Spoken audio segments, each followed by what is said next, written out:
কনসোলে click করলে automatically add হয়ে যাবে, এটা অ্যাড হয়ে গেছে।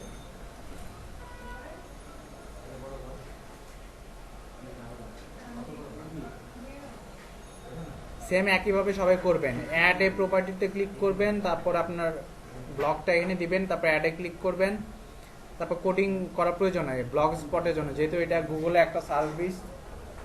এখানে জাস্ট এডিটে ক্লিক করলে অটোমেটিক্যালি এখানে রিডাইরেক্ট হয়ে যাবে।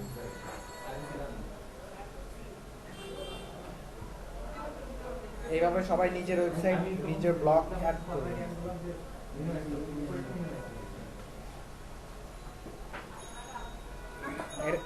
এরকম আরেকটা ব্লগ বানাবেন, এরকম যেরকম আপনি নিজের নাম দিয়ে বানাইছেন,